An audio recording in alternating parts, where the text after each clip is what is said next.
श्री देवी शारदा, श्री देव विठ्ठल रखुमाई, प्रभु श्री रामचंद्र, भगवान श्री गोपाल कृष्ण, श्री महारुद्र हनुमान, महर्षि श्री वेदव्यास, श्रीमद आद्य शंकराचार्य, विश्वमाऊली श्री ज्ञानेश्वर महाराज, संत सूर्य श्री तुकाराम महाराज, परम पूज्य स्वामी स्वरूपानंद, सद्गुरु श्री ब्रह्मचैतन्य महाराज या सर्वांच्या प्रेरणेनं आणि तुम्हा सर्व मंडळींच्या आशीर्वादानं काल आपण बघितलं की ज्ञानाची शक्ती काय. त्यांनी सांगितलं कल्मशाचा आगरू, व्यामोहाचा सागरू, याचा डोंगरू, म्हणजे कितीही पाप असलं, कितीही भ्रम असला, कितीही तुझ्याकडून चुका घडलेल्या असल्या तरी या ज्ञानशक्ती तेनी पाडे, म्हणजे ज्ञानाच्या शक्तीसमोर हे काहीच नाही आहे. पापाचे डोंगर काय, भ्रमाचे सागर काय, काहीच नाही. व्यामोहाचा म्हणतात ना, काही कसलंच उरत नाही. म्हणून आपण ठिणगीचं उदाहरण घेतलं होतं की गवताची गंज किंवा कापसाची रास पेटवायला एक ठिणगी पुरते. ज्ञानाची ठिणगी आहे ती.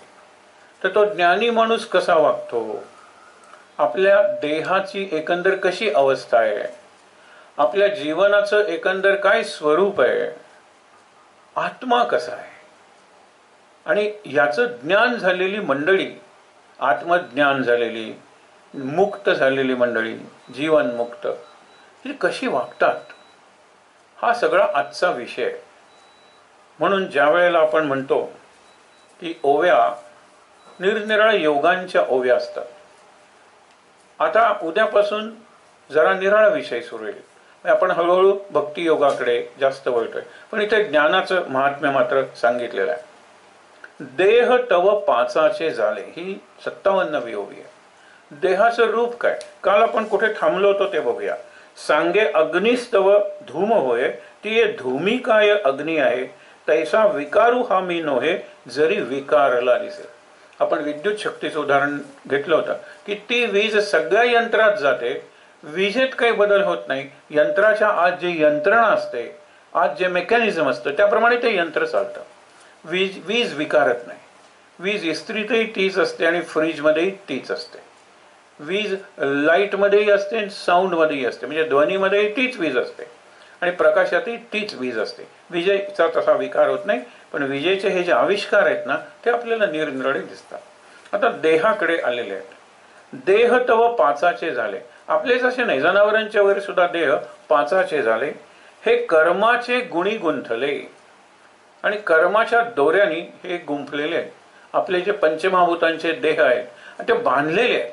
कशाला बांधलेले आहेत? भव तसे चाकी सुरले जन्म मृत्यूच्या. जन्म मृत्यूचं हे जे चक्र आहे ना, त्या चक्राला आपला देह आपल्या कर्माच्या दोरीनं किंवा दोऱ्याने बांधलेला आहे. देह तव पाचाचे झाले. एक गमतीदार प्रसंग सांगतो. एक आजोबा बसलेले होते, एकटेच होते. तिथून एक तरुण जात होता. त्यांनी सहज विचारलं, आजोबा प्रकृती कशी आहे? ये रे ये, बस इथे. त्याला वाटलं काहीतरी असेल. हे बघ, प्रकृती म्हणली ना की 5 महाभूत आणि 3 गुण, सत्व रज तम, असे 8 मिळून अष्टधा प्रकृती होते. आता प्रत्येकाच्यात हे 8 असतातच, पण त्यांचं प्रमाण निराळं असतं. कफ वात पित्त त्याचं प्रमाण आहे, ते माझं शरीर कसं आहे, प्रकृती. पण एरवी प्रकृती म्हणून ज्याला आपण पंचीकरण म्हणतो ना, आजोबांनी सांगायला सुरुवात केली. पहिल्यांदा पंचमहाभूत आहेत, नंतर त्यातून निर्माण झालेल्या माझ्या शरीरात 5 ज्ञानेंद्रिय आहेत, नंतर 5 कर्मेंद्रिय आहेत, आत 5 प्राण आहेत, नंतर इंद्रियांचे विषय आहेत, शब्द स्पर्श रूप रस गंध, आणि हे 3 गुण आणि मन आणि बुद्धी. हे सगळे मिळून जर प्रकृती होते, त्याच्यात एकाच जरी बदल झाला ना तरी माझ्या वर्तनात बदल होणार आहे. माझ्यातलं पृथ्वी तत्व वाढलं तर मी जड होणार आहे, निष्क्रिय होणार आहे, तसाच बसणार आहे. माझ्यातलं वायू तत्व वाढलं तर मी अधिक तरल होईन, पण मी चंचल होईन, गतिमान होईल. पण त्या गतीला निश्चित दिशा जर असेल तर काहीतरी कार्य होईल, नाही तर काही उरणार नाही. आकाश जर मी झालो, एव्हानी तो प्रकृती कशी आहे विचारणारा तरुण इतका बोर झाला होता, तो परत परत उठायचा, अरे अजून माझी प्रकृती कशी आहे, माझी प्रकृती कशी आहे, याचं उत्तर कुठे संपलंय. आणि नंतर लक्षात घे, त्रिगुण असतात परत, म्हणजे तामस जे आळस आहे, प्रमाद आहे, गुन्हा आहे, चिडचिड करणं आहे. राजस, राजस म्हणजे हे करणं, ते करणं, ते करणं, ते. तो म्हणाला, आजोबा मला काम आहे, मी येतो. नाही थांब, प्रकृती कशी आहे हा प्रश्न विचारलास ना तू, उत्तर देतो. आजोबांचं उत्तर संपे ना. हा शेवटी उठला आणि म्हणला आजोबांना नमस्कार करून. आणि तेव्हापासून तो दुरूनच सांगायला लागला, आजोबा तुमची प्रकृती ठीक आहे, माझी प्रकृती ठीक आहे. चला, मुद्दा काय आहे की प्रकृती हा शब्द निरनिराळ्या अर्थाने वापरतात. मेनी मेन मेनी माइंड्स, म्हणजे व्यक्ती तितक्या प्रकृती. या प्रकृती म्हणजे स्वभाव आहे. दुसरी प्रकृती आजकाल ठीक नाही, ही प्रकृती म्हणजे हेल्थ आहे. आणि प्रकृती म्हणजे निसर्ग आहे. प्रकृती म्हणजे ती प्रकृती पुरुष, पुरुष म्हणजे हे आत्मतत्व सगळं आणि त्याची शक्ती, ही सगळी प्रकृती. म्हणून प्रकृती शब्दाला खूप अर्थ आहे आणि प्रकर्षानं केलेली कृती आहे ते प्रकृती. म्हणून आपल्या प्रत्येकाची प्रकृती निराळी आहे. हे आत्ता तुम्हाला सांगितलं ना, 5 5 5 5 इंद्रिय आहेत, त्रिगुण आहेत, त्याला जोडा. मग माझ्या इंद्रिय जर तामस तमो गुणांनी जर असतील तर ती इंद्रिय काही काम करणार नाही. रजोगुणांनी असतील तर ते भरपूर काम इतक्या गतीने करतील, चुका करतील, हे काय वाटेल. सात्विक असेल तर संथपणे मी आवश्यक तेवढं योग्य ते काम करेन. मग ही प्रकृतीच आहे. म्हणून इथे त्यांनी काय सांगितलं, इथे प्रकृतीबद्दल ते बोलत नाही. देह तव पाचाचे झाले, हे कर्माचे गुणी गुंथले, भव तसे चाकी सुदले जन्म मृत्यूच्या. काल आपण सहज गमतीने बघितलं होतं की तू करत राहा, कर, कधी करायचं थांबणार आहेस, कर, मरेपर्यंत कर, करता करता मर, आणि करण्यासाठी पुन्हा जन्माला ये, म्हणजे पुन्हा कर, मर, कर. असे किती जन्म तुझे जाणार आहेत. भव तसे चाकी सुदले जन्म मृत्यूच्या. आपण जन्म मृत्यू त्याचं चक्र आहे, म्हणजे पुनर्जन्म पूर्वजन्म मानणं आहे. म्हणून आपण पहिल्यापासून सांगत आलेले आहोत की आत्ता मला जर कळलेलं आहे की मी आज जे कर्म करतोय त्याचं फळ मला उद्या परवा भविष्यात भोगावं लागणार आहे, तर आज मी चांगलं कर्म करेन. पुढचा जन्म आहे की नाही मला माहित नाही, असेलही नसेलही. काहींचा तर बिलकुल विश्वास नसतो, हरकत नाही. उरलाय ना जन्म, या उरलेल्या जन्मात आपण चांगलं वागूया. पाप म्हणजे काय मला माहित आहे. पाप म्हणजे परपीडा आणि पुण्य म्हणजे पर उपकार. पुण्य ते पर उपकार, पाप ते परपीडा. तुकारामांचं आहे. आणि परोपकार पुण्याय पापाय परपीडनम महाभारतात सांगितलेलं आहे. सुभाषित सुद्धा आहे तसं. पण विचार करा की हे मला माहित आहे ना, तुम्ही परपीडा कशाला देईन. मी जमलं नाही परोपकार करायला तरी दुसऱ्याला पीडा, दुःख, माझ्यापासून काहीतरी वेदना होईल असं मी वागणार नाही. हे जर मला कळलं तर मला वाटतं की पुढचं कळणं सोपं जाईल. ते म्हणतात देह कसा आहे तुला सांगितला, हा पंचमहाभूतांचा देह आहे. पंचमहाभूतातलं पहिलं महाभूत खरं म्हणजे पहिलं आकाश आहे. आकाशातून निर्माण झाला वारा, वारातून निर्माण झालं तेज अग्नी, अग्नीतून निर्माण झालं पाणी आणि पाण्यातून निर्माण झालं ही पृथ्वी. म्हणजे कसं, आपला आत्ताचा विषय नाहीये पण तरी सुद्धा आपण शरीराच्या दृष्टीने विचार करूया. शरीरातलं पृथ्वी तत्व म्हणजे आपली हाडं, थोड्याफार प्रमाणात बाकीचं नको, हाडं हे आपल्या शरीरातलं पृथ्वी तत्व आहे. म्हणजे हाडांची अगदी राखच होते आणि झाला ऍक्सिडेंटमध्ये हाडांचा चुराच होतो. पृथ्वी मातीच आहे ती. त्याच्यानंतर पृथ्वीनंतर आप, आप म्हणजे पाणी. आपल्या शरीरातलं रक्त, बाहेर येणारा घाम, डोळ्यातून येणारे अश्रू, हे सगळं जलतत्व आहे. आपलं शरीर एकंदर 2/3 म्हणजे 60 to 66% वॉटर, पाण्याने भरलेलं आहे. म्हणून जलतत्व आपल्याच्यात आहे. रक्त हे जलतत्व आहे. तेज, तेज म्हणजे अग्नितत्व. आपल्या शरीराला जे टेम्परेचर आहे आत्ता एवढंच पुरे की जे शरीराचं तापमान आहे तो माझ्या शरीरातला अग्नी आहे. आयुर्वेदात तर जठराग्नी म्हणतात ना, हे अग्नी आहे म्हणून आहे ते. नाहीतर अग्निमांद्य होतं, मंद झाले अग्नी, पचतच नाही, काही खावंसच वाटत नाही. हा जो प्रकार आहे अग्निमांद्य, हे लक्षात ठेवलं पाहिजे. म्हणून अग्नितत्व झालं माझ्या शरीराचं टेम्परेचर. त्याच्यानंतर वायुतत्व, मी आत बाहेर हा जो सगळा श्वास घेतोय की ज्याच्यामुळे मी जिवंत आहे, हे वायुतत्व आहे. आणि आकाश तत्व, आकाश म्हणजे अवकाश म्हणजे पोकळी. आता ही पोकळी दोन तर महत्वाच्या पोकळी आहेत. तसं बघायला गेलं तर कान आहे, नाकाची आहे, तोंडातून मी बाहेर जोडलेलो आहे. पण सगळ्यात ही महत्वाची कॅव्हिटी आहे ती चेस्ट कॅव्हिटी, म्हणजे छातीची पोकळी ज्याच्यात लंग्स आणि हृदय आहे, ही पोकळी जर नसते, आणि उदर पोकळी म्हणजे पोटाची, म्हणजे आपण ज्याला जठर, आतडी ह्या सगळ्या म्हणतो ना, यकृत म्हणजे लिव्हर, हे सगळं त्या पोकळीत आहे. म्हणजे पोकळी आहे आकाशात. शरीरात वायू आहे, शरीरात अग्नी आहे, शरीरात पाणी आहे, आणि शरीरात पृथ्वी आहे. आणि मेल्यानंतर हे सगळे पंचत्वात विलीन झाले. हे जे आपण वाचतो त्याचा अर्थ, ही जी पंचमहाभूत आहे ती त्या भूतात विरून गेली. जी राख उरलेली असते ती अस्थि आपण पाण्यात सोडून देतो. म्हणजे पंचत्वात विलीन झाला. आला होता, जगला, काही नाही, जिथून आला तिथे निघून गेला आपण म्हणूया. त्यामुळे काय आहे की हे जीवन मग कसं आहे, देह कसा आहे ते मला कळलं, पंचमहाभूत आहेत, परंतु जीवन कसं आहे हे काळा नळाच्या तोंडी. अनळ म्हणजे अनल, अनल म्हणजे अग्नी, आणि अनिल म्हणजे वारा. अनल अनिल हे लक्षात ठेवा. काळा नळाच्या तोंडी घातली लोणी याची उंडी. म्हणजे काळाचा अग्नी पेटलेला आहे, आणि त्या अग्नीत माझं जीवन हे लोण्याच्या घासासारखं आहे. वितळून जाईल ना, वितळून जाईल. किती वेळ लागेल वितळायला? काहीच लागणार नाही. असा हा हुताशन अग्नी पेटलेला आहे. माशी पाख पाखडी तव हे सरे. हा देह किती नश्वर आहे, किती अशाश्वत आहे, किती अनिश्चित आहे. जीवनही तसंच किती अनिश्चित आहे. तर त्याच्यासाठी माशी पाख पाखडी तव हे सरे. माशीला पंख हलवायला किती वेळ लागतो? आपण एरवी निमिष म्हणतो, म्हणजे आपल्याला पापणी हलवायला जेवढा वेळ लागतो त्याच्यापेक्षा कितीतरी कमी वेळ माशीला पंख फडफडायला लागतो. ज्ञानोबा सांगतात आपल्याला, तीच ते तेवढी आयुर्गणना आहे तुमची. नाही, मी 70 वर्ष जगणारे 80 वर्ष जगेल. अरे अनंत काळ लक्षात गेला तर तू कोण रे? तुझ्या 70-80 वर्षाला काय किंमत आहे? पण कोणत्या क्षणी काय होईल हे बिलकुल सांगता येणार नाही. हे पटण्याचा सध्याचा काळ आहे. हे विचार करा. अनिश्चितता आहे, अनियमितता आहे, आकस्मिकता आहे, अकस्मातपणा आहे.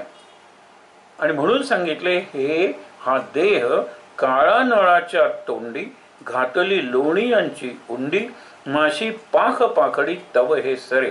ही जीवनाची अस्थिरता सांगितलेली आहे, अनिश्चितता.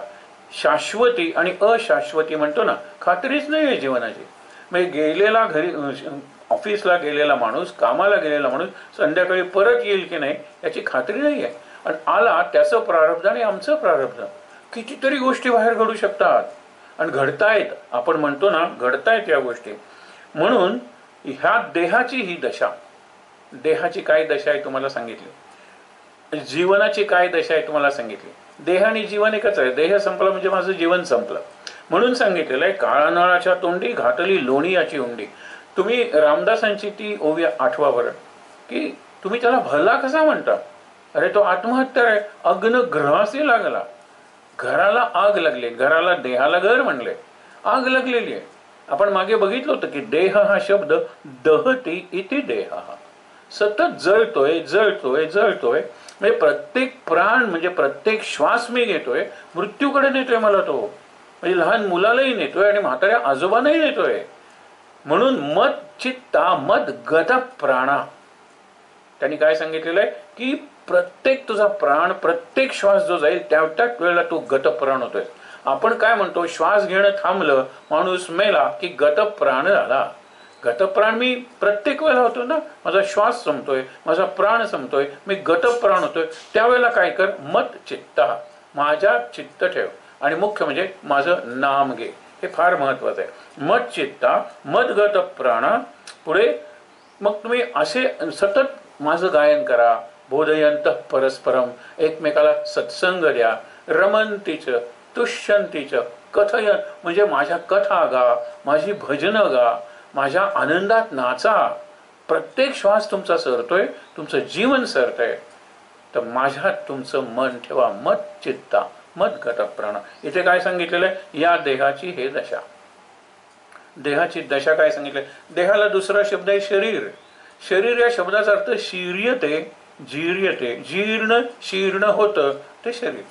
शरीर तुम्ही फ्रीजमध्ये जरी ठेवलं तरी त्याचं जे डिजनरेशन आहे, म्हणजे ते हळूहळू नष्ट होत जाणार आहे. फ्रीजमध्ये ठेवलं तर जास्त दिवस टिकेल, पण नष्ट होण्याचं घड्याळ जे आत आहे ते सुरूच आहे. ते थांबवता येणार नाही. घड्याळाचे काटे कसे तुम्ही उलटे फिरवणार आहात, कॅलेंडरची पानं फिरवता येईल पण गेलेला एक क्षण तुम्हाला परत आणता येत नाही आहे. आणि दॅट मीटर इज डाऊन, ते सतत पुढे पुढे पुढे पुढेच जात आहे. हे लक्षात ठेवा. या देहाची हे दशा आणि कॉन्ट्रास्ट सांगितलंय आत्मा. मग आत्म्याकडे लक्ष द्या ना. देहाचे काय शृंगार करता, देहाचेच फक्त काय चोचले पुरवता, देहाचेच काय फक्त लाड कोड कौतुक करता. कारण देह काय ते तुम्हाला सांगितलं ना. हे का सांगतात संत हे लक्षात घेण्यासारखं आहे. एरवी म्हणतात की संत, अनेकांवर संतांवर टीका करणारे म्हणतात संत माणसाच्या देहाची अतिशय आपण म्हणतो किळस येईल असं माणसाच्या देहाचं वर्णन करतात. खरंच आहे की देह म्हणजे काय, मलमूत्राची गटार. हे आत काय सगळं तयार होतं, आत आपल्या शरीरात काय असतं, कसलं ते कातडं, हे विचार करा. अशी वर्णनं केलेली आहेत. परंतु धन्य धन्य हा नरदेहो येथील अपूर्वता पाहो असंही वर्णन संतांनी केलेलं आहे. या मानवाच्या शरीर यंत्रा ऐसे यंत्र आणिक नाही. माणसाचं देह आहे, हा यंत्र आहे. त्या यंत्राचा कितीतरी उपयोग करून कितीतरी असली व्यवहारातली यंत्र निर्माण करू शकतो. मग कौतुकही केलेलं आहे ना. परंतु काय होतं की आपल्याला कौतुक करण्यासारखं काम करावं लागतं. एरवी आपण जीवजंतूसारखं जीवन तर जगतच असतो की, त्यात काय शिकवायला पाहिजे. म्हणजे प्रपंच कसा करावा हे संतांनी शिकवलं नाही. प्रपंचातून मुक्त कसं व्हायचं याच्यावर जास्त भर दिला असे संतांचे टीकाकार म्हणतात. संतांनी सत्यानाश केला. एक जण विचारवंत तर संतांच्या, आपण संतांची मांदेळे म्हणतो, तो म्हणतो हे संताळ आहे. जसं कोंडाळ असतं ना तसं संताळ आहे आणि त्यांनी सत्यानाश केला असे म्हणणारे लोक आहेत. हरकत नाही ना, त्यांचं मत आहे, त्यांनी त्यांचं मत अगदी घट्ट धरावं. पण आपण लक्षात ठेवा असं कोणताही संत नाहीये ज्यांनी समाजाची थोडी तरी सुधारणा केलेली नाही. कुठल्याही धर्मातला नाही, कुठल्याही देशातला नाही, कुठल्याही काळातला नाही. सगळ्या संतांनी अगदी आईच्या मायेनं, म्हणून त्यांना माऊली म्हणतो आपण, आईच्या मायेनं समाजाची सेवाच केलेली आहे. समाजाला पुढे नेलेलं आहे. निदान समाजातली जी काही दूषित अशा प्रवृत्तीची माणसं होती त्यांचं शिक्षण केलेलं आहे, त्यांचा नाश नाही केलेला. आणि समाजातल्या जे काही अपप्रवृत्ती होत्या त्यावर प्रहार केलेले. तुकाराम वगैरे तर प्रहार केलेले आहे की तुम्ही काय हे करता, अस्पृश्यता वगैरे काय पाळता. कधी कधी तो म्हणतो बरे झाले तेव्हा कुणबी झालो, नाहीतर दंभे असं तो मेलो. वरच्या जातीत जर जन्मलो असतो ना, मी वरच्या जातीचा आहे या दंभानं स्वतःला फसवत फसवत मेलो असतो. बरे झाले देवा यातीहीन, माझी नीच जातीचा मला केलं असते. हे लक्षात घ्या. कारण त्यांना एक निषेध करायचा आहे. जी पद्धती अनिष्ट आहे, समाजाचं नुकसान करणारी आहे, त्याच्या विरुद्ध संतांनी केलेलं आहे. पण तरी सुद्धा आपल्या ऋषींचं सांगणं आहे ना, हा जन्म नरजन्म हा शेवटचा जन्म समजा की मुक्त व्हा की तुम्ही. तो जो परमात्मा आहे त्याच्यापासून एक अंश निखळला आणि तुमचा जन्म झालेला आहे. आणि म्हणून अर्धुक नावाची एक कल्पना ज्ञानेश्वरीत सांगितलेली आहे. हा जो निखळलेला अंश आहे ना त्याची प्रेरणा सतत मूळ त्या परमात्म्याला जाऊन जोडणं अशी आहे. म्हणजे परमात्मा म्हणजे सगळा मोठा विश्वव्यापी आणि विश्वालाही व्यापून उरलेली अशी जर शक्ती किंवा चैतन्य असेल तर त्याचा एक भाग, पण अनंततेचा एक भाग म्हणजे सुद्धा अनंतता आहे. एवढं जर वड बीज आहे त्याच्यात एवढा वटवृक्ष असतो तर माणसाचा मेंदू केवढा असेल. तो वटवृक्ष काहीच नाही, तुम्ही कल्पना करू शकत नाही. आपण हिरोशिमा नागासाकीवर टाकलेले बॉम्ब आणि त्याच्या आधी त्याची नेवाडाच्या त्या वाळवंटात घेतलेली टेस्ट, न्यूक्लिअर टेस्ट, ते सांगणारा ओपनहेमर म्हणतो की अरे बापरे, मला साक्षात त्यांनी गीतेतला शब्दच श्लोकच कोट केलेला आहे. लोकांनी विचारलं ही कुठली भाषा आहे. त्यांनी खिशातून पॉकेट बुक ऑफ भगवद्गीता, हे संस्कृत आहे. दिवी सूर्य सहस्रस्य हा श्लोक त्यांनी सांगितला 10व्या अध्यायातला विश्वरूप दर्शनाचा. आणि एक पाऊल मी पुढे टाकलेला आहे या सगळ्या विश्वाचा नाश करण्यासाठी. जे नष्ट करण्यासारखं आहे त्यांचा मी महाकाल आहे आणि प्रवृत्त झालेलो आहे त्यांना नाश करायला. हा युद्धाचा प्रसंग आहे. त्यावेळेला त्यांनी ते अणुशक्तीचा स्फोट यशस्वी झाला म्हणल्यानंतर सगळेजण कॉंग्रॅच्युलेशन्स कॉंग्रॅच्युलेशन्स करत असताना हा नर्वस होता. तो म्हणतो केवढी प्रचंड शक्ती, आणि आपण कुणाच्या हातात देणार तर राजकारण्यांच्या हातात देणार. आणि राजकारणी लोक राजकारण सत्ता यासाठीच त्याचा उपयोग करणार. आणि तसंच झालं. एक काही महिन्याच्या आतच इकडे हा यशस्वी प्रयोग झाला, तो बॉम्ब तयार झाला आणि हिरोशिमा नागासाकीवर टाकला गेला. विचार करा. म्हणून सायंटिस्ट ज्या वेळेला एवढी प्रचंड शक्ती आईन्स्टाईनच्या लक्षात आली त्यांनी एके ठिकाणी वर्णन आहे, त्यांनी वर्णन केलेलं आणि शब्द वापरले, महामाया म्हणून जी काही शक्ती आहे, प्रचंड शक्ती आहे. ती शक्ती या एका अणूत आहे. म्हणजे आपण जर ठरवायचं या पृथ्वीचा नाश करायचा, तर आपण आत्ता सुद्धा अनंत वेळा ही पृथ्वी नष्ट करू शकतो.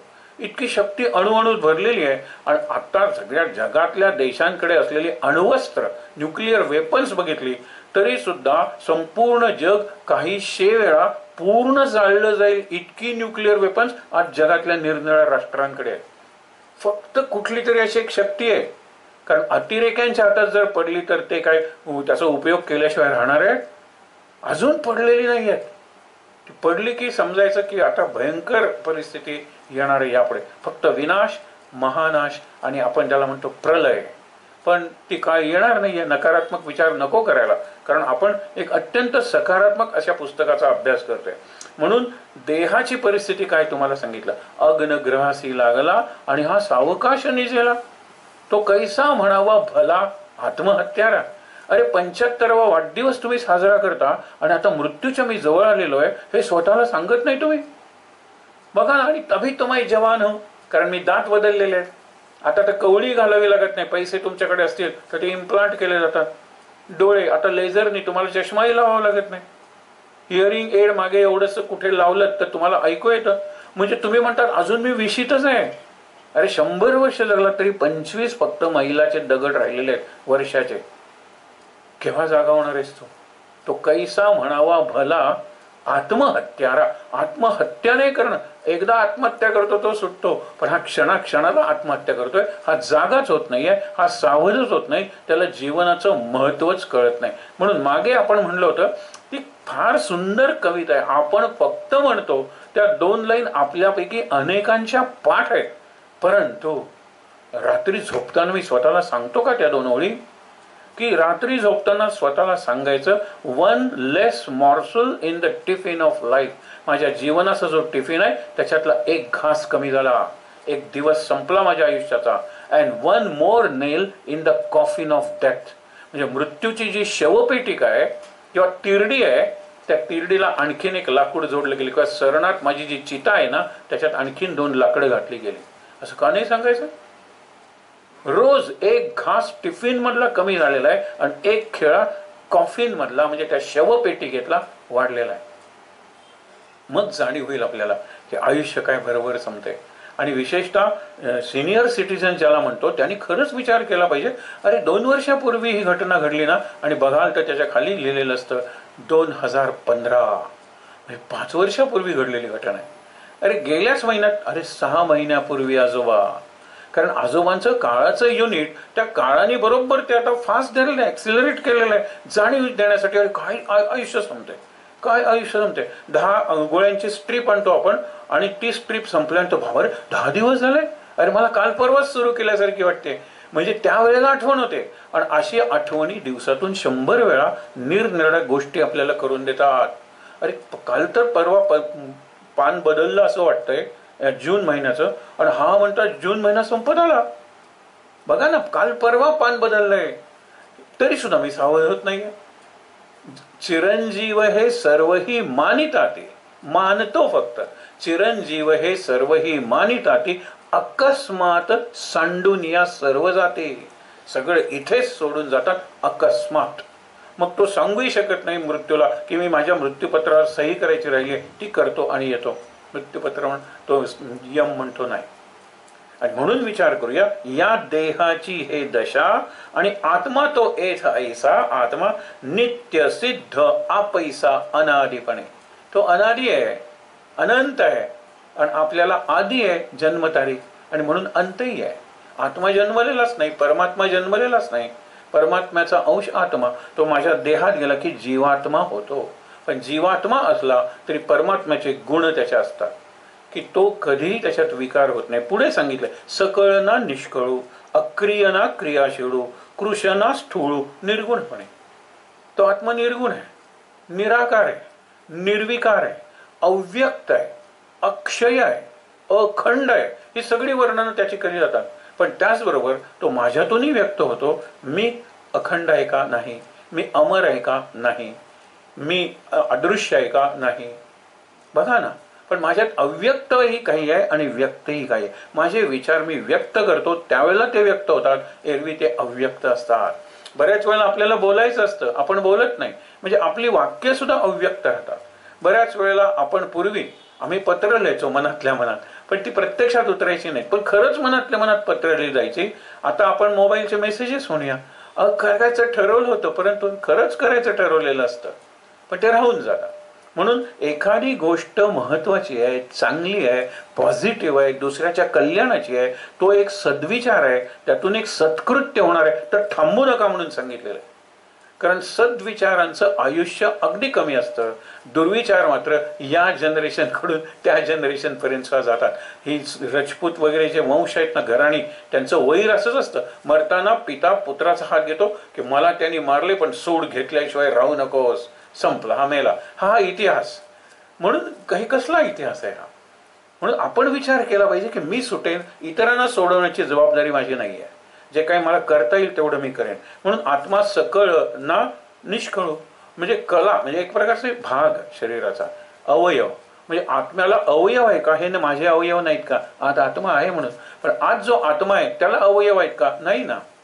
साधं काय, मनाला कुठे अवयव? मनाला कल्पनाची सावयव असं म्हणलेलं आहे ज्ञानेश्वरांनी, की तुमची कल्पना आहे ना, तिला अवयव धारण केले ना की ते मन तिथे व्यक्त होतं. की आपण अनेक उदाहरणं बघणार आहोत भक्तियोग ज्या वेळेला सुरू होईल. म्हणजे मनात पूर्वी एक जाहिरात होती, एका कोल्ड्रिंकची जाहिरात होती, आणि त्याच्यात त्याला एक कॅरेक्टर होतं, असं फार लुकडं असायचं, केस असे उभे राहिलेले. त्याला नाव होतं फायडो डिडो, आणि 7 अप वगैरे काहीतरी ड्रिंक होतं त्याच्यावर. त्यांनी काय केलं, एकदा एक तो चित्रकार गेला, त्याला चहा त्यांनी मागवला हॉटेलमध्ये, यायला उशीर होता. तिथला एक टिश्यू पेपर घेतला, तो टिश्यू पेपरवर त्यांनी लिहिलं आणि ते चित्र वगैरे काढलं अशा एका माणसाचं, आणि त्या माणसाचं चित्र काढलं आणि टिश्यू पेपर तिथेच टाकून दिला. अशी 2-3 चित्र त्यांनी काढली आणि 2-3 चित्र त्या वेटरने ठेवली आपल्याकडे, आणि नंतर तो चित्रकार निघून गेला. त्या वेटरने चित्र कुणीतरी आलं त्याच्याकडे वगैरे, हे कुणी काढले रे चित्र? हे चांगलं आहे ना आमच्या जाहिरातीसाठी, लेहर पेप्सी वगैरे आपण म्हणतो ना, त्याच्यासारखे त्याचीही जाहिरात होती. फायडो डिडो तो मनात आणेल ना, कागदावर काढलं की ते त्याला मिळतं. जसं कल्पवृक्ष असतो ना, कामधेनू असते ना, तसं त्याला मिळतं. एखादी सुंदर पोरगी काढली, सुंदर पोरगी येते, हे येते. म्हणजे तुम्हाला तुमच्या कल्पनेप्रमाणे सगळं जर हवं असेल तर आमचं ड्रिंक प्या, हा संदेश होता. कुठल्या काळाच्या ओघात ते लुप्तही झालं असेल, पण त्याला फायडो डिडो हे नाव दिलं गेलं. ह्या कलाकाराला माहितीही नाही की ही आपली कला आहे, पण ज्या ह्यांनी दिलं त्याला पेटंट म्हणून त्याला कितीतरी पैसे मिळाले. अमेरिकेतले सगळे हिशेब लाखांचे वगैरे असतात. विचार करा फक्त. तो मुद्दा नाही आपला. मुद्दा काय आहे की सकळ ना निष्कळू, म्हणजे त्याला अवयव आहेत, अवयव नाहीतही. अक्रिय ना क्रियाशीळ, तो क्रिया करतोही आणि क्रिया करतही नाही. कृश ना स्थूळू, तो अगदी सूक्ष्मही नाहीये आणि स्थूलही नाहीये. तो निर्गुण आहे पूर्णपणे. सगुण आहे का? बरोबर आहे, माझ्यातही तो आहे ना. म्हणजे माझ्या रूपानं माझा आत्मा जर व्यक्त होत असेल तर तो सगुण आहे. माझ्या डोळ्यातून तो पाहतो, डोळे सगुण आहेत, पण माझी दृष्टी निर्गुण आहे. हे लक्षात ठेवा. माझं गंध ज्ञान आहे ना, ते निर्गुण आहे, पण नाक सगुण आहे ना. श्रुती माझी ऐकण्याची शक्ती ती निर्गुण आहे, परंतु माझे कान सगुण आहेत. हा सगळा जो विचार आहे, आनंद ना निरानंदो. आपण म्हणतो आनंदात राहायला पाहिजे. आनंद हे आत्म्याचं स्वरूप, सच्चिदानंद आपण म्हणतो, पण तसा तो आनंद आणि निरानंद असा काही प्रकार नाही. एक ना विविध, तो एक आणि विविध सगळंच आहे ना, सगळंच आहे. निरानंद, याच्यात काय आत्मा नाहीये. एखादा माणूस कायम दुःखी असतो, त्याच्यात काय आत्मा नाही आहे ना. अरे प्राण्यात आत्मा आहे, त्यांना जाणीव नाही आहे, माणसाला जाणीव आहे. म्हणून आनंद ना निरानंदू, एक ना विविधू, मुक्त ना बद्धू. तो बद्धही आहे आणि मुक्तही आहे, किंवा तो मुक्तही नाही म्हणा आणि बद्धही नाही म्हणा, परंतु आत्मपणे तो आत्मपणे आहे. आत्म्याला आत्ता सांगितलेले सगळे गुण, ज्या वेळेला माझ्या शरीरात आत्मा येतो त्यावेळेला हे सगळे गुण, अवयव, जीवनातले भोग तो भोगत असतो असं वर्णन आहे. एरवी तो मुक्त आहे. म्हणून काल सांगितलं की आगीत धूर असतो पण धुरात आग नसते. मी विकाराला दिसे पण विकाराला असे नाही. मी निर्विकारीच आहे, पण हे सगळं मी काम करतो. सूर्याचं उदाहरण दिलं होतं ना परवा, की सूर्य असतोच असतो. सूर्य दिसला की आपला दिवस सुरू होतो. मग आपण म्हणतो ना की पाखरं घरट्याच्या बाहेर पडतात, वासरं गोठ्याच्या बाहेर पडतात आणि आपली लेकरं घराबाहेर पडतात. पूर्वी होता ना, सकाळ झाली भैरू उठला, नांगर घेतलं शेतावर गेला, असले धडे होते. पण म्हणजे सकाळ झाली हे लक्षात ठेवा, आणि मग दिवसाचं सगळी राहाटी, दिवसाचे सगळे व्यवहार सुरू झाले. हे परमतत्व पार्थाला सांगितलेलं आहे की हे परमतत्व आहे. आत्ता तुला सांगितलेलं जे दिसतं ना ते नसतं, नासतं. आपण म्हणतो दूध नासलं, अरे आत्ता असलं ते आता न असलं, त्याला नासलं म्हणतात. न असतं ते नासतं. सगळंच दिसतं ते यदृष्टम तत् नष्टम.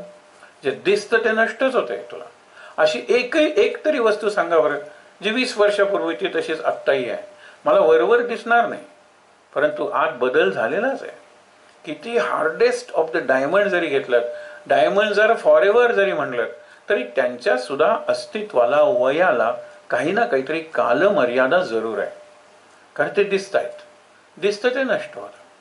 परंतु जे दिसत नाही, what is invisible is more important. कारण त्याच्यावर आधारित व्हिजिबल असतं. इनव्हिजिबल म्हणजे अदृश्य. आता माझे गुण अदृश्य आहेत. माझं सौंदर्य, माझं शौर्य, माझं औदार्य, माझा प्रामाणिकपणा, हे सगळं दिसत नाही. प्रामाणिकपणाचा फोटो कसा काढणार? प्रामाणिक व्यक्तीचा फोटो काढता येईल. आनंदाचं सांगितलं, आनंद हा थीम दिलेला आहे आणि तुम्ही काढा, आनंदाचं चित्र काढा किंवा आनंदाचा फोटो. मग लोकांनी आनंदाची प्रतीक, खेळणारं फूल, बागडणारं फुलपाखरू किंवा हरणाचं पाडस हे काढले. मग त्यातल्या त्यात, कारण आनंद चित्रच काढता येणार नाही. एकाने नुसता ब्लँक पेपर दिलेला होता and he got the first prize. तो म्हणतो हाच माझा आनंदाचं चित्र आहे, हाच माझा आनंदाचा पुतळा आहे, हीच माझी आनंदाची मूर्ती आहे आणि ही माझी आनंदाची कल्पना नाही, ही प्रतिभा आहे. आनंदाचा असतो. बघा कसं करणार आहात वर्णन, जे शब्दातच नाही सापडत आहेत, वर्णन जे रंगात सापडत आहे त्याचं चित्र कसं काढणार आहात, ज्याच्या हालचालच नाही त्याचं नृत्य काय करणार आहात. म्हणून ब्रह्मदेवाचं नृत्य एक वेळ करता येईल, पण परब्रह्म त्याचं नृत्य काय करता येईल. पण म्हणून सद्गुरू साक्षात परब्रह्म म्हणले, हा माझा भाव आहे. त्यामुळे काय, हे परमतत्व आहे. होती ते सर्वथा. ती जी मंडळी आहेत आत्मज्ञानी, ते हे परमतत्व स्वतः बनतात. ज्ञानेश्वर महाराज म्हणजे चालतं बोलतं ब्रह्म म्हणतो ना आपण, चालतं बोलतं परब्रह्म. चालते बोलते गंधर्व, एखादा चांगला गायक, अरे हा म्हणजे चालती बोलती क्रीडा आहे. इतकी सुंदर निरनिराळ्या प्रकारचे खेळ खेळतो तो. म्हणून होती ते सर्वता, जे आत्म अनात्म व्यवस्था राजहंस, हा शब्द आपण अनेकदा बघितलेला आहे. आत्मा आणि अनात्मा, काही शब्द तुम्हाला सांगतो, पूर्वी सांगितले, आता ज्ञानमार्गाचा विचार करतोय. ज्ञानी माणसाला कळतं की ही आत्मवस्तू आहे, कायम टिकणारी आहे, आणि ही अनात्म वस्तू आहे, आत्ताच दिसता ते नष्ट होण्याकडे दिसलेली आहे. आपण उदाहरण परवा घेतलं होतं, निर्वातीचा दीपू सर्वथा नेणे कंपू. त्यावेळेला तिथे दुसरा भाग सांगायचा होता. पण निर्वात आहे, अगदी स्टेडी आहे फ्लेम. आपण म्हणतो की अरे बापरे ही अनंत काळ चालेल, ती अनंत काळ चालणार नाही. जोपर्यंत तेल आहे तोपर्यंतच ती चालणार आहे, जोपर्यंत वात आहे तोपर्यंतच ती चालणार आहे. अनंत काळ काय चालणार आहे? हा, ही विजली तरी प्रकाश जाणार आहे का जगातला? नाही, तो आहे. प्रकाश जाणार आहे का? एका चित्रपटातला एक प्रसंग, त्याला झालाय कॅन्सर, तो गरीब आहे, चित्रकार आहे. त्या चित्र त्याची फार खपत नाही, कारण चित्र विकायची नाहीत, ही त्याची कला आहे, कलेची विक्री नाही करायची, असा त्याचा एक धर्म आहे. एका मुलीच्या मुलगी त्याच्या प्रेमात पडते, त्याची कला पाहून. ती श्रीमंताची आहे. म्हणाले मी डॉक्टरना तुमचे सगळे रिपोर्ट्स दाखवले आणि डॉक्टर म्हणाले की जर आपण ऑपरेशन केलं तर आणखीन 2 वर्ष तरी किमान हे चांगलं जगू शकते. म्हणजे जगून मी काय करणार आहे? नाही, तुमच्याकडून जास्त चित्र येतील. पण म्हटलं हे कसं होतं माहिती आहे ना, तेल कमी उरलेलं आहे दिव्यात आणि दिव्याची ज्योत मोठी आहे. आता तेल जास्त हे करावं म्हणून तू वात मागे ओढणार आहेस आणि ज्योत कमी करणार आहे. ज्योत लहान केली की माझं आयुष्य वाढणार आहे. म्हणजे प्रकाश कमी नाही का झाला? ज्योत लहान केलीस म्हणजे प्रकाश कमी झाला. म्हणजे प्रकाश कमी करून वर्षात मोजणारं आयुष्य मिळवण्यात काय अर्थ आहे? त्याच्यापेक्षा शेवटच्या क्षणापर्यंत मी हेच तेज घेऊन मरेल. आणि असं म्हणतात की शेवटच्या क्षणी ज्योत मोठी होते. म्हणजे माझं प्रतिभा आहे ती जास्त प्रगल्भ होत जाईल. मी 6 महिन्यात मरेन, पण माझी इथून पुढची जी काय मी 10 चित्र काढेन ते ह्याच्यापेक्षा ते त्याच्यापेक्षा ते चांगलं होत जाईल. पण तू जर माझी वाट मागे येऊन ज्योती कमी केलीस, मी 2 वर्षे जास्त जगा म्हणून, तर माझ्या बुद्धीतला या कलेचा प्रकाशच कमी होईल.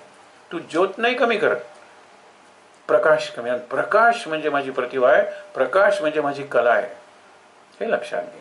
आणि म्हणून त्यांना आत्म अनात्म, सत आणि असत. सत्य काय आहे, जे कायम असतंच, टिकतं. आणि असत्य काय, जे टिकत नाही, त्याला मिथ्या म्हणलेलं आहे. दुसरा शब्द घ्या, योग्य अयोग्य. आणि योग्य आज आहे ना, ते उद्या असतं असं नाही आहे. कारण का की परिस्थिती बदलते, व्यक्तीचे विचार बदलतात. म्हणून योग्य अयोग्य आत्ता या क्षणी, सत असत, आणि साधक बाधक, तारक मारक, हा जो विवेक आहे ना याच्यातला, त्याला राजहंस म्हणलेला आहे. नीर क्षीर विवेक याचं प्रतीक आहे राजहंस. राजहंस हा कदाचित काल्पनिक असेल, किंवा राजहंस हा प्रतिकात्मक आपण म्हणतो तसा असेल, की त्याच्या चोचीत अशी रचना आहे की दूध आणि पाणी जर मिसळलेलं असेल तर त्यातलं फक्त तो दूध घेतो आणि पाणी तसं ठेवतो. म्हणजे हे जे राजहंस आहेत ते आत्मा आहे ते घेतात, अनात्मा आहे त्याचा त्याग करतात. जे शाश्वत आहे ते स्वीकारतात, अशाश्वताचा त्याग करतात. म्हणजे जे कायम टिकणार आहे ना तेच ठेवतात, आणि जे कायम बदलत एक दिवस नष्ट होणार आहे, एक दिवस नष्ट होणार आहे, आपण म्हणतो की जे क्षणभंगूर आहे, क्षणाक्षणाने संपतंय, आणि एक क्षण असा येईल की क्षण भग्न होईल, मग पुढे ते असणारच नाहीये. आणि तो क्षण कोणता हे कोणी सांगू शकलेलं नाही, आणि सांगू शकणारही नाही. म्हणून जे म्हणलाय ना विठ्ठला तू वेडा कुंभार, देशी डोळे परी निर्मिशी तया पुढे अंधार. हा अंधार दूरचं बघण्याचा नाही आहे, कारण खूप दूरचा माणूस बघायला शिकलेला आहे. अगदी नको इतके नवीन नवीन ग्रह शोधून काढलेत, इतक्या आपण म्हणतो ना आकाश गंगा शोधून काढलेल्या आहेत, ज्याला गॅलेक्सीज म्हणतो. पण हा दूर म्हणजे स्पेस मधला आहे. टाइम मध्ये पुढच्या क्षणाला काय होणार आहे हे मी छाती ठोकपणे सांगू शकत नाही. आणि असं विनोदाने म्हणलं जातं, छाती ठोकपणे सांगितलं असतं, छाती ठोकल्यामुळे त्याच क्षणी मरशील हृदय विकाराने. छाती ठोकपणे सांगू नकोस. म्हणून परीक्षिताला आनंद झालेला आहे. तो म्हणतो 7व्या दिवशी मी मरणार आहे, ऋषींचा शाप आहे, म्हणजे 6 दिवस मी मरणारच नाही, काही केलं तरी मी मरणार नाही आहे. आणि 8व्या दिवशी मी जिवंत असणार नाही आहे. तुमच्यापैकी कोण सांगू शकेल का? तुम्ही म्हणाल मी 70 वर्ष जगणार आहे, मी विचारणार ऑन व्हॉट ग्राउंड्स? आधार दे, कुठल्या आधारावर तू सांगतोस की मी 70 वर्ष, तू 70 का 80 वर्षही जगते, आधार काय? माझा आधार आहे 6 दिवस मी मरणार नाही. आधार काय? ऋषींचा शाप. So I will celebrate. हे 6 दिवस मी इतक्या आनंदात साजरे करेन, म्हणून तो गंगाकाठी गेलेला आहे. आणि तिकडे सूर्यमंडलात असलेल्या शुकाचार्यांना प्रेरणा झालेली आहे, अरे एक राजा जर 7 दिवस असा बसणार आहे तर त्याला 7 दिवसात भागवताचा एक सप्ताह करूया. म्हणून तो भागवताचा सप्ताह आला. भागवताचा सप्ताह जो आला तो परीक्षिताला 7च दिवसांचं आयुष्य होतं. एरवी 7 दिवसात भागवत नीट वाचूनही होत नाही, आणि त्याच्यातल्या महत्वाच्या विषयावर साधी प्रवचन कीर्तन होत नाही. पण सप्ताहाचा तो एक नियम झालेला आहे. सप्ताह, सप्त अह म्हणजे दिवस, आणि सप्ताहाचा आणखीन एक अर्थ आहे आठवड्याच्या कोणत्याही दिवशी तू मरू शकशील. आपण सुद्धा 7 दिवसांचे सोबती आहोत ना, कोणता दिवस शेवटचा असेल, शुक्रवार का शनिवार आपल्याला माहित नाहीये. हा एक अर्थ आहे सप्ताहाचा. म्हणून 7व्या दिवशी तू मरशील, हा ऋषींचा शाप आहे, त्याप्रमाणे घडलं. हे काय सांगितलं इथे की आत्मानात्म व्यवस्था राजहंस, ते राजहंस असतात. कधी कधी ते असं करतात, पण कायम त्या अवस्थेत असतात. महाराज म्हणतात ना की ज्या वेळेला ऋषी, आता पुढे येणार आहे ती होय, की ज्या वेळेला ऋषी मुनी किंवा एखादा ध्यानयोगी ध्यान लावून समाधी लावून असतो तोपर्यंतच त्यांची समाधी टिकते. ही जड समाधी आहे. आणि ज्या वेळेला समाधी काही तासांनी उतरेल आणि मग तो व्यवहार करायला लागेल, त्यावेळेला परत त्याचे राग लोभ वगैरे आहेत ना ते परत जागे होते. कारण समाधी पुरताच मी त्या माणसाच्या मनात असतो. समाधी सुटली की मी तिथून निसटून जातो. हे नारदांना सांगितलंय, कोणी कृष्णाने वैकुंठातल्या विष्णूंनी सांगितलेलं आहे की मला ते कोंडून ठेवतात समाधी अवस्थेत त्यांच्या हृदयात मनात, आणि ज्या वेळेला समाधी उतरते की मी निघालोच, मला राहायचं नसतं तिथे. म्हणून ते सांगतो विषय येईल पुढे. पण एक लक्षात ठेवा, महाराज म्हणतात की आम्ही संत सत्प्रवृत्तीचे लोक, तुम्ही म्हणता ना, आमची अखंड 5वी अवस्था असते. समाधी 4थी अवस्था आहे. जागृती, स्वप्न, सुषुप्ती गाढ झोप, आणि समाधी तुरिया 4थी अवस्था. पण आमची समाधीच्या पलीकडची अवस्था आहे. चालता बोलता आमची समाधी असते, आमची सहज समाधी आहे. समाधी करायला आम्हाला पद्मासन घालून वगैरे काही नाही. आम्ही चाललो तरी आमचं पद्मासन मोडत नाही आणि आम्ही बोललो तरी आमचं मौन भंग होत नाही. आम्ही कितीही व्यवहार केले तरी ते व्यवहार आम्हाला चिकटत नाही, आम्ही व्यवहाराला चिकटत नाही, अटॅच होतच नाही. म्हणून आमची अखंड पाचवी अवस्था, पाचवीला तुर्यातीत अवस्था म्हणलेलं आहे. संत या अवस्थेत असतात म्हणून राजहंस त्याला परमहंस म्हणलेलं आहे. रामकृष्ण परमहंसांची ही अवस्था होती हो. किती निष्पाप, 50व्या वर्षी ते गेले तरी त्यांचं मन 5 वर्षाच्या बालकासारखं होतं, निरागस मन होतं. म्हणून हट्ट करायला लागले तर रात्री 11ला मला संदेश पाहिजे. संदेश म्हणजे बंगाली मिठाई आहे आणि हे गंगेच्या या काठावर, दुकानं सगळी कलकत्त्याला, त्या काठावर, कलकत्त्याच्या समोर ती हे दक्षिणेश्वर आहे, कलकत्ता दिसतं, इकडून हे दिसतं. जायचं कसं रात्री 11ला, पण त्यांचा हट्ट, हातपाय आपटायचे लहान मुलासारखे, पाहिजे म्हणजे पाहिजेच. मग विवेकानंद म्हणजे बऱ्याच वेळा जावं लागायचं, हलवायला उठवावं लागायचं. अरे आमचे जे गुरु आहे तो द्यायचा नाही असं नाही, पण हे त्यांचं होतं. कलकत्त्याला तो मोठा टॉवर बघायला जायचं. गेल्यानंतर पहिल्याला चढले ते बाल्कनीत गेलं तर हे काय दिसतंय, लहान मुलासारखे. लोक त्यांना वेडे समजायचे, पण फार अवघड आहे बाल सुलभ वृत्ती शेवटपर्यंत जपणं. म्हातारं होणं काय, हल्ली तरुण मुलंच म्हातारे होतात, काय अर्थ नाही जीवनात, मला असं वाटतंय, आत्महत्या करावीशी वाटते. हे तरुणांची व्याख्या आहे, सध्या वाक्य आहे. त्यामुळे ते म्हातारी माणसं होऊन मरणं हे सोपं आहे, पण त्या वयात सुद्धा बाल सुलभ म्हणजे चाइल्ड लाईक, चाइल्डिश नाही, पोरकट नाही, लक्षात ठेवा. बाल सुलभ, लाईक अन इनसेंट चाइल्ड, ही वृत्ती असणं हे महत्वाचं असतं. म्हणून पुढे काय सांगितलंय की ऐसेनी जे निज ज्ञानी, फार सुंदर विचार आहे. असे जे निज ज्ञानी म्हणजे निज म्हणजे स्व, आत्मज्ञानी, ब्रह्मज्ञानी, आत्मसाक्षात्कार झालेले, जीवन मुक्त झालेले, ऐसेनी जे निज ज्ञानी खेळत सुखे त्रिभुवनी, त्यांचा संचार त्रिभुवनात असतो. आता त्रिभुवन म्हणजे स्वर्ग, मृत्यू, पाताळ वगैरे ही पुराणातली भाषा सोडा, पण कुठल्याही याचा आरंभ, मध्य, अंत ही 3 भुवन मानायला काय हरकत आहे. कुठला एक मग यज्ञ केला, यज्ञाची सगळी तयारी करायला पाहिजे, यज्ञ चालू आहे आणि यज्ञ संपल्यानंतर इदन्न मम ही भावना टिकली पाहिजे, ही 3 भुवन म्हणायला काय हरकत आहे. आधी सगळं यज्ञाचं साहित्य वगैरे आणा, भू पृथ्वी, नंतर सगळे यज्ञ ज्वाला भुव, बरोबर आहे ना, आणि नंतर स्वहा स्वर्गात. काय स्वर्गात आहे, मी स्वर्गात आहे, कारण मला कळलं यज्ञानी, यज्ञाच्या ज्वालांनी मला सांगितलं की इदन्न मम, हा यज्ञही माझं नाही, यज्ञाचं पुण्यही माझं नाही, मी यज्ञाचा यजमानी नव्हतो, मी काहीच केलेलं नाही, माझ्याकडून करवून घेतलं. इदन न मम, हा स्वहा आहे, भुव स्वहा, का नको मानायला.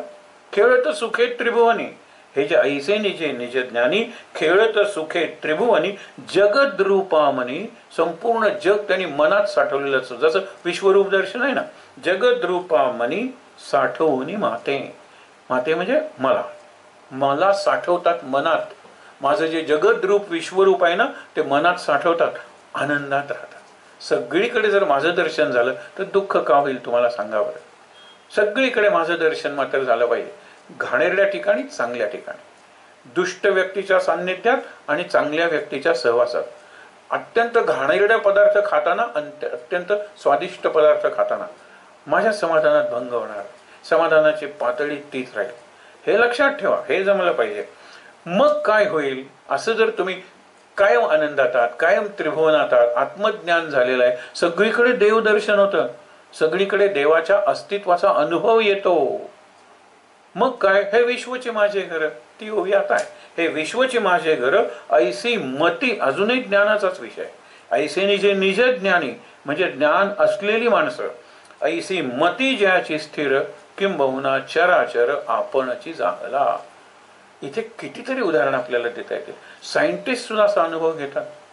ज्या वेळेला ही वनस्पतीतली विविधता बघितली त्यावेळेला एखाद्या सायंटिस्टला वाटतं की अरे ह्या 2 वनस्पती एकत्र करून आणखीन एक तिसरी वनस्पती तयार करता येईल का. वाटलं एका माणसाला की पुढे अशी परिस्थिती येईल की भरपूर संख्या वाढेल लोकांची आणि काही जमीन उगवायला तेवढीच पडेल. मग आपण काय करूया. हे निजज्ञानी, हा फिलॉसॉफी वगैरे जाणणारा नाहीये, अध्यात्म वगैरे जाणणारा नाही, पण सृष्टी ही माझी माता आहे, सूर्य वगैरे हा माझा पिता आहे, त्यांच्या भाषेत ते हेच सांगत होते.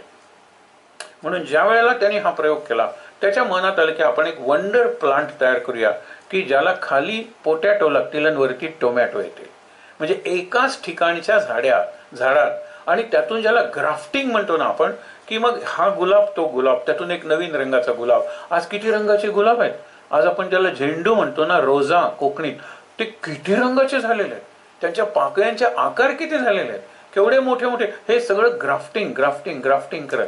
आणि हे एका वैज्ञानिकाची दृष्टी आहे. त्याला तसं दिसलं. झाडांना भावना असतील का?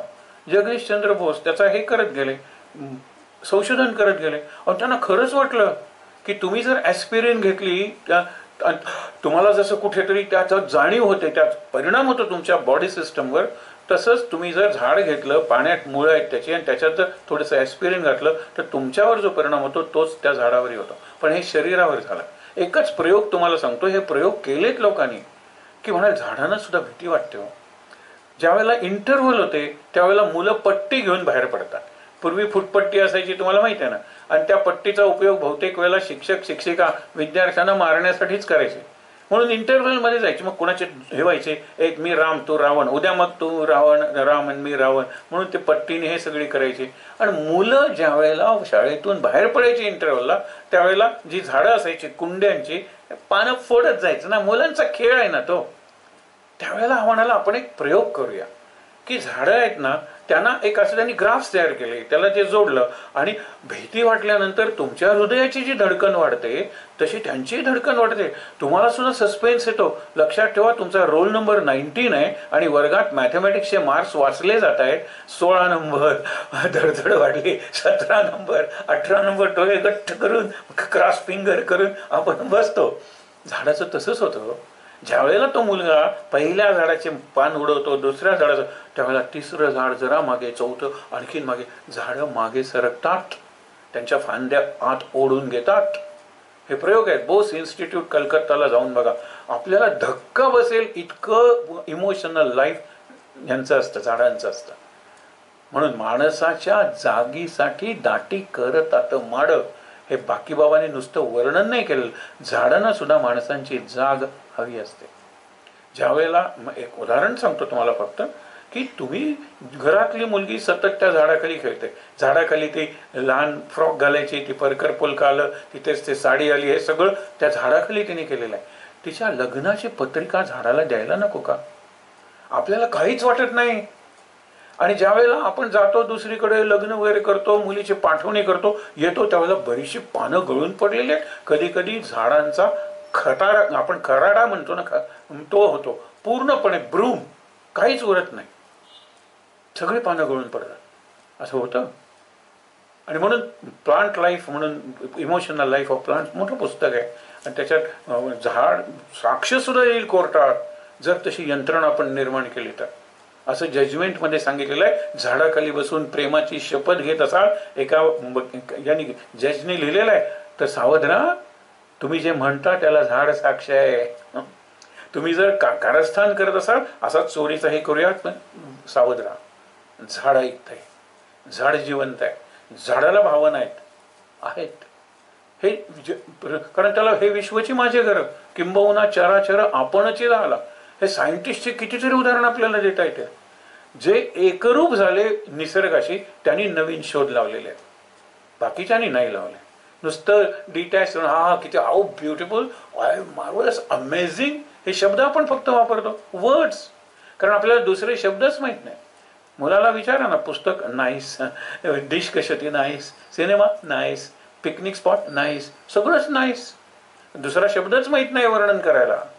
आपलं तसं झालेलं आहे. इथे काय झालेलं आहे, किंबहुना चराचर आपणचे झाला, म्हणजे ते मुंगी सुद्धा मी झालेलो आहे.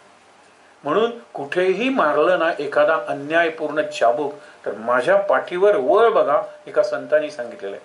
त्या रेड्याला मारलेले वळ ज्ञानेश्वरांनी पाठीवर दाखवलेलेच आहे. आणि ते दोघं नावाडी बांधताना त्यांनी जे एकमेकाला प्रहार केले ते ह्यांना इकडे जाणवतच होते, रामकृष्ण परमहंसांना. हे सगळ्या जगाशी एकरूप झालेले असतात. आणि किंबहुना नुसते एकरूप नाही, चराचर आपणची झाला. अरे तुझ्यात सुद्धा मी आहे. तुला स्वतःला आपण कसे आहोत हे कळत नाही, त्याच्यापेक्षा जास्त मी तुला समजतो, महाराजांचं वाक्य. तुम्हाला कळतच नाही तुम्ही कसे आहात. म्हणून मी तुम्हाला सांगितलं हे काम तू कर, नाही जमणार नाही म्हणू नका.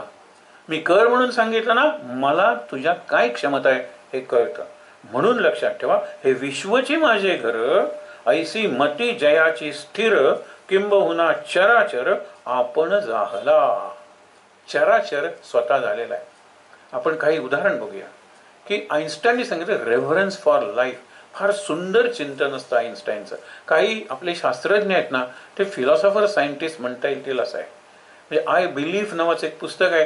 त्या काळी म्हणजे साधारणतः इन 50s और 40s, म्हणजे 1940 1950 या काळात जगातल्या सगळ्या क्षेत्रातल्या विचारवंतांनी माझी जीवनात काय धारणा आहे, आय बिलीव्ह, हेच त्या पुस्तकाचं नाव आहे. नंतर भारतातल्या विचारवंतांचं सुद्धा खुशवंत सिंगनी आय बिलीव्ह, म्हणजे इंडियन्स, मला माझा कशावर विश्वास आहे, आता माझं 70 वर्ष झालं 60 वर्ष झालं, जीवनाबद्दल माझं काय मत आहे. आईन्स्टाईनचे जे काय 15-16 पाण्यात वाचण्यासारखे आहे, तो विचारवंतच आहे. तो सतत गणित वगैरे करत असताना सुद्धा जीवनाचा विचार करतो, सृष्टीचा विचार करतो, एकमेकातील नात्याचा विचार करतो, म्हणून तो महान आहे. तो if I cannot create it a life or a plant, I have no right to destroy it. So protect it, transform it. हे त्याचे शब्द आहे. त्याचं रक्षण करा आणि नुसतं रक्षण करू नका, तर त्याच्यात बदल घडवा ना तुम्ही. नक्की तुम्हाला बदल घडवता येईल. ट्रान्सफॉर्म इट, हे तुम्ही करू शकता. म्हणून हे एक उदाहरण झालं. टेनिसनचं एक उदाहरण आहे. तो तर कवी आहे ना, तो कवीसारखाच व्यस्त. रवींद्रनाथ टागोर कवी होते. ते म्हणाले, whenever I talk, I don't talk to the nature, I talk with nature. आपण आलं talking to a friend, talking to a wall. मित्र जिवंत आहे ना, I am talking with a friend, I am speaking with him. With life आहे. टू आपण म्हणतो ऑब्जेक्ट आहे, फक्त एकटी वस्तू आहे. मी निसर्गाशी ज्या वेळेला बोलतो, झाडांशी बोलतो, ताऱ्यांशी बोलतो त्यावेळेला, आणि म्हणून त्यांना अशा कल्पना सुचतात. 2 वाक्य फक्त सांगतो आज विचार करण्यासाठी. बघा विचार करून, उद्या भक्तियोग वगैरे विषय सुरू झाल्यानंतर या वाक्यांचा अर्थ आपल्याला कळेल. झाडाचं पिकलेलं पान गळून पडायचं किंवा ते झाडावरून सोडायचं खाली, हा संपूर्ण झाडाचा निर्णय असतो. बघा आपण म्हणतो की माझ्या डोक्याला पटते पण माझ्या मनाला पटत नाही, मग कशाला निर्णय घेतो? साधा निर्णय घे. म्हणून म्हणतात ना, इथे तुमचं डोकं असलं पाहिजे. You should think with heart and you should feel with head. Wien जो महत्वाचा निर्णय घ्यायचा आहे त्यावेळेला मेंदूनी प्रेम केल्यासारख्या भावना असल्या पाहिजेत, आणि हृदयाला भावना असतात एरवी, पण तिथे तुम्हाला विचार असले पाहिजेत. म्हणजे भावना आणि विचार, विचार आणि भावना यांच्या एकत्रीकरणातून घेतला गेलेला निर्णय हा चुकीचा जरी असला तरी तो अकल्याणकारी फार नसतो. आणि असे निर्णय घ्यायला शिकला पाहिजे. नुसतेच भावनेच्या भरात निर्णय घ्यायचे, वृक्ष विचार करून निर्णय घ्यायचे, ते एकांतिक असतात. एक्स्ट्रीम ज्याला म्हणतात ना, तशा प्रकारचे असतात. म्हणून काय म्हणतो, तरी याहीवरी पार्थ. मी तुला काय सांगितलं, हे विश्वची माझे घर असे जे लोक म्हणतात, अशी मती ज्याची स्थिर, असं ज्यांचं ज्ञान स्थिर झालेलं आहे, विचार स्थिर झालेले आहे, किंबहुना चराचर आपणची झाला. म्हणून ज्ञानेश्वरांची ती भिंत चालते वगैरे आपण म्हणतो, त्या आख्यायिका वगैरे ते सोडून द्या तुम्ही. पण मनात आणलं ना तर जगातल्या कितीतरी चमत्कार वाटतील, अशा गोष्टी घडू शकतील. पण मनात आणलं पाहिजे. आणि यांच्या मनात मतीच आहे ना त्यांची स्थिर, किंबहुना चराचर आपणची झाला. त्याची उदाहरणं बघत होतो. इथे थांबत नाही कृष्ण. परी मग याहीवरी पार्था, ज्ञान आहे, विश्वाची माझे घर आहे, त्रिभुवनात सुखानं करतायत, माझं रूप मनात साठवलेलं आहे, सगळ्या विश्वाशी जगाशी एकरूप झालेले आहात. म्हणजे विश्वातला विश्वनाथ यांना कळलेला आहे आणि विश्वनाथात यांना विश्व दिसलेलं आहे. असे विश्वात्मा, मुद्दामून शब्द वापरतो. विश्व आहे, त्या विश्वात विश्वनाथाचं दर्शन होतं, आणि विश्वनाथात हे विश्वात विश्वनाथाचं दर्शन हा 10वा अध्याय आहे गीतेचा, आणि विश्वनाथात संपूर्ण विश्वाचं दर्शन हा 11वा अध्याय विश्वरूपाचा. मग असं दर्शन ज्यांना होतं ते आहेत कोण? आता विश्वात्मके देवे. हा विश्वात्मक देव आहे, हा विश्वात्मा आहे, आणि त्याला ऍड्रेस म्हणजे त्याला संबोधन करून ही ज्ञानेश्वरी सांगितलेली आहे. अरे आपल्या प्रत्येकात आत्मा आहे, प्रत्येकात जिवंत आत्मा आहे, आणि तो निसर्गाशी एकरूप झालेला आहे. मी मध्ये भिंती बांधल्या आहेत, कुंपणं उभारली आहेत, निरनिराळी कवच किंवा कवच घातली आहेत. मला कोण वाचवणार आहे? एक एक तुम्ही जर काढली, म्हणून ती ज्ञानेश्वरी वाचायची, चिंतन करायचं, हळूहळू गेलं पाहिजे. दुरिताचे तिमिर जाओ, विश्व स्वधर्म सूर्य पाहो. आपण स्वधर्म किती विचार केला त्याच्यावर. तर स्वधर्माचा सूर्य पाहो म्हणजे पहाटो, आणि मगच दुरिताचे तिमिर म्हणजे अंधार निघून जाईल. केवढी प्रार्थना आहे. आणि आता विश्वात्मक देवाला आतला अंधार गेल्याशिवाय बाहेर कितीही प्रकाश तुम्ही निर्माण केला तरी पापकृत्य होतच राहणार. आत प्रकाश झाला पाहिजे. म्हणून मग याही वरी पार्था माझी या भजनी आस्था तरी तया ते मी माथा मुकुट करे. जनी जाणता भक्त होऊन राहे. जाणता म्हणजे ज्ञानी, आणि भक्त म्हणजे भक्ती करणारा, हृदयातून भक्ती करणारा. म्हणजे ज्ञानी आणि भक्त हे अत्यंत आवडतं असं कॉम्बिनेशन आपण म्हणतो ना. म्हणजे असं एक रूप आहे भगवंताला आवडणार. नुसता ज्ञानी वृक्ष होईल आणि नुसता भक्त भाबडा राहील. म्हणून ज्ञानोत्तर भक्ती हे अत्यंत उत्कृष्ट मॉडेल किंवा आदर्श आपल्या संतांनी दिलेला आहे, गीतेने दिलेला आहे, सगळ्यांनी सांगितलेलं आहे. तुम्ही भक्तीतून ज्ञान मिळवा आणि ज्ञानातून पुन्हा भक्तीकडे जा. एक उदाहरण तुम्हाला सांगतो. आपण आता निरनिराळ्या आरती म्हणतो. आरतीचं भाषण अनेक वचन आरत्या करायचं असेल तरी हरकत नाही, पण आपण कितीतरी आरती म्हणतो. आर्त भावानं म्हणायची असेल तर काय, त्याच्यातला आर्त भाव कळला पाहिजे. म्हणजे आतापर्यंत मी नुसतीच आरती म्हणतो, कुठलीही आरती म्हणतो, आणि ती म्हणताना मी म्हणतो, चालीत म्हणतो, म्हणताना मला बरं वाटतं, पण त्याचा अर्थ जर समजला, अर्थावर चिंतन झालं, तर तीच आरती इतक्या आतून, माझ्या आतून येते, पोटातूनही नाही, नुसत्या हृदयातून नाही, त्याच्याही पलीकडून अर्थे. मग मी ती आरती मला काहीतरी शिकवून जाते. आरतीचा अर्थ कळतो, आरतीतला भाव म्हणजे भावार्थ कळतो, आणि मग आरती मला, आधी आरती भक्ती होते, नंतर त्याचा अर्थ कळला, ज्ञान झालं. आता ज्ञान झाल्यानंतर मी पुन्हा भक्तीनं आरती म्हणतो. ती आरती निराळी आहे, ती भक्तीच निराळी आहे, कारण त्या भक्तीला डोळे आलेले आहेत, भक्तीला अनुभव आलेला आहे. म्हणून तया ते मी माथा मुकुट करी. आता भक्तीची वर्णन उद्यापासून आपण सुरू करणार आहोत. म्हणून याही वरी पार्था म्हणजे ज्ञानी आहेत आणि माझी भक्ती करतात, तर मी माझा मुकुट काढतो आणि त्यांना माझ्या डोक्यावर घेतो. म्हणून माझं नाम अखंड घेतो. कोण हा शिवशंकर? त्याचा तो दाह बरा झाला तरी राम राम त्यांनी सोडलेलं नाहीये. मग विष्णू म्हणजेच कृष्ण म्हणजेच विठ्ठल काय म्हणतो, चल मुकुट काढून त्याला अधिक डोक्यावर घेतला. म्हणून विठोने श्री वाहिला देवराणा. देवराणा म्हणजे महादेव. विठ्ठलाच्या डोक्यावर शिवलिंग. आता बघा ना, तुम्ही ज्यावेळेला अभिषेक करायला मुकुट काढतील, ते उंच असं शिवलिंग आहे. पांडुरंगाने शिवाला डोक्यावर घेतलेलं आहे. तया ते मी माथा मुकुट करी. कारण एवढा ज्ञानी शिव, एवढा शक्तिमान शिव, तो माझं नाम घेतो, मग मी त्याला डोक्यावर घेणार. बघा, तू कंठात माझं नाम घे, मी तुला डोक्यावर घेतो. मग याही वरी पार्था माझी या भजनी आस्था तरी तया ते मी माथा मुकुट करी. आता इथे 2-3 संतांची उदाहरणं पाहून आपण थांबूया. तुकारामाला विचारतात, तुला मुक्ती नको म्हणाले. मुक्तीच्या माथ्यावर नाचणारी भक्ती मला पाहिजे. म्हणजे काय? मग भक्ती केल्यावरच मी मुक्त होतो ना म्हणाले. मुक्त केलं मला व्हायला पाहिजे. पुन्हा पुन्हा गर्भवासी आम्हाला घाला, अशी तुकारामाची प्रार्थना. एका अर्थाने इथे पसायदान म्हणलं तरी चालेल. तुका म्हणे, सुखे घालावे आम्हा गर्भवासी, पुन्हा पुन्हा घाला. पण मी जन्मलो ना की मी भक्त आणि तो भगवंत, आणि भक्ती हा मधला सेतू इतका आहे की मीच भगवंत होतो आणि भगवंतच भक्त होतो. ही मुक्ती आहे, हे ऐक्य आहे. शिव आणि जीव यांचं ऐक्य म्हणजे काय आपण नंतर बघणार आहोत. कारण शिवाची पूजा करता करता मी शिव झालो पाहिजे, माझ्यात शिवत्व आलं पाहिजे, आणि येतं बऱ्याच जणांच्या. म्हणून सांगितलेलं आहे. ल्युथर बर्बँक्स नावाचा तो बॉटनिस्ट, की ज्यांनी हे कलम आपल्याला दिलं. नंतर कितीतरी उदाहरणं देता येतील आपल्याला, परंतु एक साधी कविता आहे 2 ओळींची. एक सरडा बसलेला आहे आणि तो सरडा एका कीटकाला खातोय, आणि तो कीटक त्याच्यापेक्षा लहान कीटकाला खातोय, आणि तो लहान कीटक एक मुंगी येते समोरून, त्या मुंगीला खातोय. This is the order of nature. निसर्गाचा हा नियम आहे. जीवो जीवस्य जीवनम. मोठे जीव छोट्या जीवांना खातात, मोठे मासे लहान माशांना खातात आणि जगतात. जीवो जीवस्य जीवनम हा निसर्गाचा नियम आहे. तो सरडा त्या छोट्या कीटकाला खातोय, तो अर्धा गिळलाय तरी सुद्धा तो कीटक दुसऱ्या कीटकाला खातोय, तो त्याला मुंगीला खातोय. हे सगळं असताना मी एक दगड घेतो आणि सरड्याला मारतो. I downed the lizard. खाली पाडला त्याला. I maintain the order. मी काय एवढा माणूस असून बुद्धिमान असून मी केलं काय, आय मेंटेन द ऑर्डर. पण त्यांच्या ऑर्डरमध्ये त्यांचं ते खाद्य तरी होतं. मी सरड्याला का मारलं? दुसऱ्या दिवशी आय सॉ अ लिझर्ड, मला एक सरडा दिसला जो एक लहान कीटक खात होता.